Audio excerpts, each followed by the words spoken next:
नमस्कार, मैं सुबोध कुमार। आप देख रहे हैं खबर नेशनल टाइम्स और आज हम बात करने जा रहे हैं उस मुद्दे की जिसने सिर्फ एक राज्य नहीं बल्कि पूरे देश की आत्मा को झकझोर दिया है। नाम है मणिपुर, एक ऐसा राज्य जो कभी शांति, संस्कृति और सौहार्द की मिसाल हुआ करता था, लेकिन आज वही मणिपुर जल रहा है।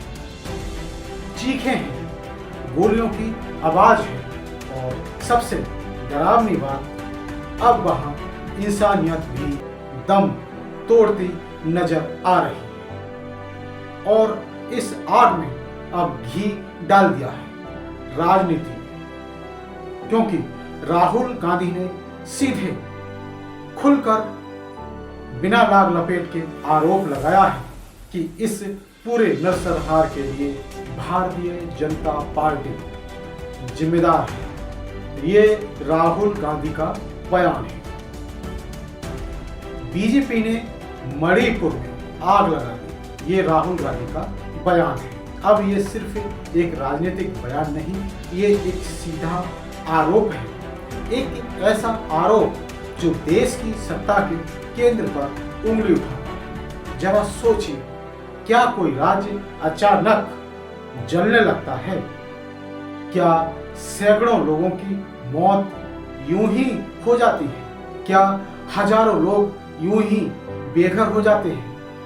या फिर इसके पीछे कहीं ना कहीं सत्ता की विफलता, प्रशासन की नाकामी और राजनीति का गंदा खेल छिपा होता है। मणिपुर की कहानी कोई एक दिन की नहीं है। 3 मई 2023 वो दिन जब हिंसा की चिंगारी पहली बार भड़की। मैतेई समुदाय ने अनुसूचित जनजाति यानी एसटी दर्जे की मांग की और इसके विरोध में कुकी समुदाय सड़कों पर उतर आए। शुरुआत में यह सिर्फ एक विरोध था, लेकिन देखते ही देखते यह विरोध एक भयावह जातीय युद्ध में बदल गया। घर जला दिए गए, महिलाओं के साथ दरिंदगी हुई, गोलियां चली और इंसानियत सरेआम सड़कों पर लहूलुहान होती रही। और तब से लेकर आज तक 3 साल से ज्यादा का समय बीत चुका है, लेकिन हालात अब भी बदतर है। सरकारें बदलती रही, बयान आते रहे, लेकिन जमीन पर शांति नहीं आई। सवाल ये है, आखिर क्यों? अब जरा उस घटना पर ध्यान दीजिए जिसने पूरे देश को हिलाकर रख दिया। 7 अप्रैल 2026 विष्णुपुर जिला। रात का समय, एक घर में 2 मासूम बच्चे सो रहे थे, एक 5 साल का और दूसरी सिर्फ 5 महीने की बच्ची। तभी अचानक धमाका, एक बम उस घर पर गिरता है और पल भर में दोनों मासूमों की जान चली जाती है। उनकी मां गंभीर रूप से घायल हो जाती है। बताइए, इससे ज्यादा शर्मनाक, इससे ज्यादा दर्दनाक क्या हो सकता है? क्या यही है हमारा नया भारत? क्या ऐसे ही बनेगा विश्व गुरु भारत, जहां बच्चे भी सुरक्षित नहीं, जहां मासूमों की लाशों पर राजनीतिक की रोटियां सेकी जा रही हैं? इस घटना के बाद मणिपुर में गुस्से का ज्वालामुखी फूट पड़ा। लोग सड़कों पर उतर आए, जगह जगह प्रदर्शन हुए, हिंसा और भड़क गई और हालात इतने बेकाबू हो गए कि सुरक्षा बलों को आंसू गैस और स्मोक बम का इस्तेमाल करना पड़ा। लेकिन असली सवाल वही है, आखिर कब तक?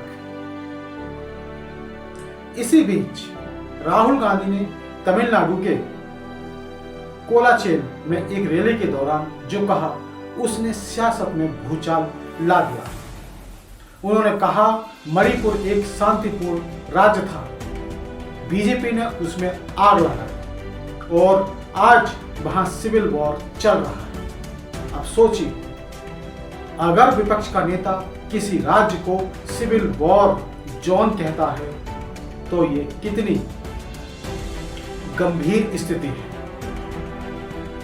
राहुल गांधी यही नहीं रुके, उन्होंने बीजेपी की पूरी राजनीतिक सोच पर हमला बोलते हुए कहा कि यह पार्टी हर राज्य को दिल्ली से कंट्रोल करना चाहती है। उनके अनुसार बीजेपी की नीति है जहां मौका मिले सत्ता हत्या दो और फिर राज्य की पहचान, उसकी भाषा, उसकी संस्कृति सबको कुचल डाले। यह सिर्फ आरोप नहीं है, यह एक बड़ा नैरेटिव है। फेडरलिज्म बनाम सेंट्रल कंट्रोल। अब सवाल उठता है, क्या वाकई ऐसा हो रहा है? क्या राज्यों की ताकत कमजोर की जा रही है? क्या एक देश, एक भाषा, एक संस्कृति थोपने की कोशिश हो रही है, या फिर ये सिर्फ राजनीतिक बयानबाजी है? राहुल गांधी ने दक्षिण भारत की राजनीति को भी नहीं छोड़ा। उन्होंने AIADMK पर हमला करते हुए कहा कि बीजेपी ने इस ऐतिहासिक पार्टी को खोखला बना दिया है। उन्होंने आरोप लगाया कि जो पार्टी कभी तमिलनाडु की जनता की आवाज थी, आज वह बीजेपी का औजार बन गई है।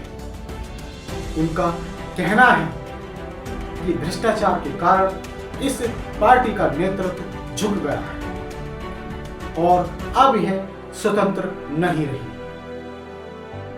यह बयान ऐसे समय में आया है जब तमिलनाडु में चुनावी माहौल पूरी तरह गर्म है। एक तरफ DMK का गठबंधन और दूसरी तरफ AIADMK नेतृत्व वाला NDA। ऐसे में राहुल गांधी का यह आक्रामक भाषण सीधे सीधे चुनावी रणनीति का हिस्सा भी माना जा रहा है। लेकिन असली मुद्दा क्या है? मणिपुर, वहां के लोग, उनकी जिंदगी, उनकी सुरक्षा। आज मणिपुर का आम नागरिक क्या चाहता है?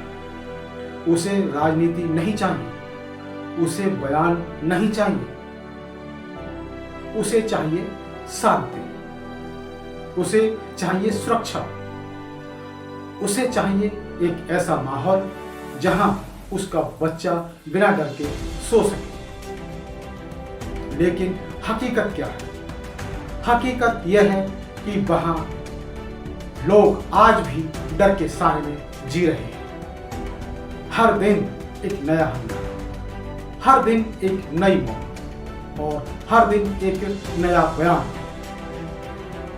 सरकार कहती है कि हालात नियंत्रण में है, लेकिन अगर हालात नियंत्रण में है तो ये मौतें क्यों हो रही हैं? ये हमले क्यों हो रहे हैं? ये डर क्यों फैला हुआ है? सच कड़वा है, लेकिन सच यही है कि कहीं ना कहीं सिस्टम फेल हुआ है। चाहे वह राज्य सरकार हो, चाहे केंद्र सरकार या फिर प्रशासन। अगर 3 साल बाद भी हालात सामान्य नहीं हुए तो सवाल उठना लाजमी है और यही सवाल आज राहुल गांधी उठा रहे हैं। लेकिन सवाल ये भी है, क्या सिर्फ सवाल उठाने से समाधान निकलेगा? क्या सिर्फ आरोप लगाने से शांति आ जाएगी? देश आज एक मोड़ पर खड़ा है। एक तरफ राजनीति है, आरोप प्रत्यारोप है, और दूसरी तरफ आम जनता है जो पिस रही है, जो मर रही है। जो डर में जी रही है। तो आखिर समाधान क्या है? समाधान है ईमानदार कोशिश, समाधान है संवाद, और समाधान है राजनीति से ऊपर उठकर इंसानियत को प्राथमिकता देना। लेकिन क्या ऐसा होगा, या फिर मणिपुर की यह आग यूं ही सुलगती रही और नेता सिर्फ बयान देते रहे? आज सबसे बड़ा सवाल आपसे है, क्या मणिपुर सिर्फ एक राजनीतिक मुद्दा बनकर रह जाएगा? क्या मासूम बच्चों की मौत भी चुनावी भाषणों में दब जाएगी? या फिर देश जागेगा, सवाल पूछेगा और जवाब मांगेगा? क्योंकि अगर आज हम चुप रहे तो कल ये आग कहीं और भी भड़क सकती है। सोचिए, समझिए और सवाल उठाइए। आज के लिए बस इतना ही। दे दीजिए मुझे इजाजत, फिर आएंगे इसी तरह की बेहतरीन स्टोरी के साथ। तब तक के लिए धन्यवाद। जय भीम, जय भारत, जय संविधान।